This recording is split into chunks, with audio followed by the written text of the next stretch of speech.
नमस्कार मित्रांनो, स्वागत आहे तुमचं गीता स्टडी झोन या माझ्या युट्यूब चॅनलवरती। आज आपण बघणार आहोत उच्चार स्थानानुसार स्वर। मग याच्यामध्ये दोन प्रकार पडले, कोणते कोणते? एक सजातीय स्वर आणि एक विजातीय स्वर। आता सजातीय स्वर म्हणजे काय? ज्यामध्ये उच्चार सारखा येणारे, समान येणारे। ते कोणते कोणते असतात बघा?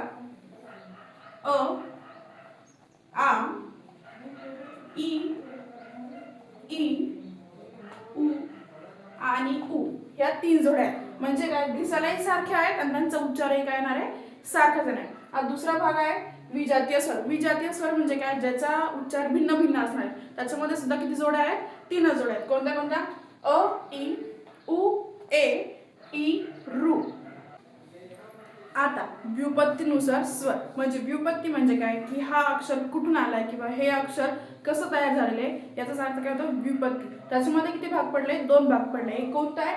सिद्ध आणि एक साधित। हे दोन स्वरांचेच प्रकार आहे। आता सिद्ध म्हणजे काय? जे मूळचीच असतात त्याला काय म्हणतात? सिद्ध। त्याच्यामध्ये किती आहे स्वर? 5 आहेत। कोणते कोणते? अ, ई, उ, रू आणि लू। हे सगळे स्वर कोणते आहे? ऱ्हस्व स्वर आहे। कोणते? ऱ्हस्व। आणि साधित। साधित म्हणजे काय? हे ऱ्हस्व स्वरांपासून किंवा सिद्ध स्वरांपासून जे तयार होत आहे त्यांनाच काय म्हणतात? साधित स्वर। ठीक आहे, ते किती आहे? 7 आहे। कोणते कोणते? आ, ई, उ, ए, आई, ओ, औ।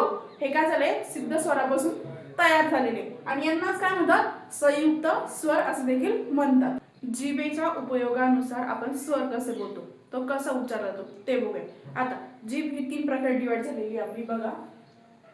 ही अग्र, ही मध्य आणि ही पश्च। म्हणजे अग्रस्वर। अग्रस्वर म्हणजे काय? पुढच्या जिभेच्या टोकापासून आपण कोणते कोणते स्वर उच्चारतो ते कोणते कोणते? ई, ई, ए, ऐ। बोलताना काय? फक्त पुढच्या जिभेचा जास्त करून उपयोग त्या ठिकाणी होतो। म्हणजे जी समोरची पुढची जीभ असते तिचा। त्यानंतर मध्य स्वर म्हणजे काय? मिडल भागामध्ये कशाचा? फक्त आणि फक्त एकच स्वर आहे। कोणता? अ। कुठून? मध्ये जिभेच्या मध्यापासून अ हा स्वर आपल्या तोंडातून बाहेर पडतो। त्यानंतर पश्च स्वर। पश्च स्वर म्हणजे काय?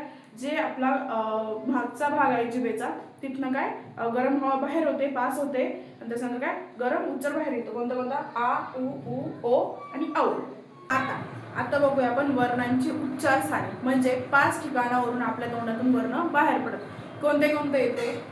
कठोर टाळू म्हणजे वरचं तालव्य, त्यानंतर दात आपले दंत, त्यानंतर ओठ म्हणजे ओष्ठव, त्यानंतर मूर्धा म्हणजे मूर्धनी, त्यानंतर कंठ म्हणजे कोमल टाळू म्हणजे ही आपल्या कावळ्याजवळची टाळू। ठीक आहे, आता बघू कठोर टाळू म्हणजे तालव्याला जीभ स्पर्श करून कोणते कोणते वर्ण आपल्या तोंडातून बाहेर पडतात? च, छ, ज, झ, न, य, श। बोलताना आपली जीभ जी आहे ही दातांच्या मागच्या हिरड्या साईडला लागत असते म्हणून त्याला काय म्हणतात? कठोर टाळू व्यंजने। ठीक आहे, त्यानंतर दात। दात म्हणजे काय? दंत वर्ण म्हणजे काय? जे बोलताना दाताचा उपयोग जास्त होतो। त, थ, द, ध, न, ल, स। हे बोलताना आपली जी पुरेपूर कुठं लागते? आपल्या दातांना त्या ठिकाणी स्पर्श करते। त्यानंतर ओठ म्हणजे काय? ओष्ठ। आता बोलताना काय? दोन्ही ओठ एकमेकांना चिटकणार आहे। ते कसं? प, फ, ब, ब, म। बोलताना काय? दोन्ही ओठ काय? आपले बंद होते आणि एकमेकांना काय लागतात। त्यानंतर मूर्धा। मूर्धा म्हणजे काय? जे बोलताना आपली जीभ कुठे? मागच्या साईडला त्या ठिकाणी वरती टाळूच्या साईडला दुमडला किंवा वळला त्यालाच काय म्हणतात?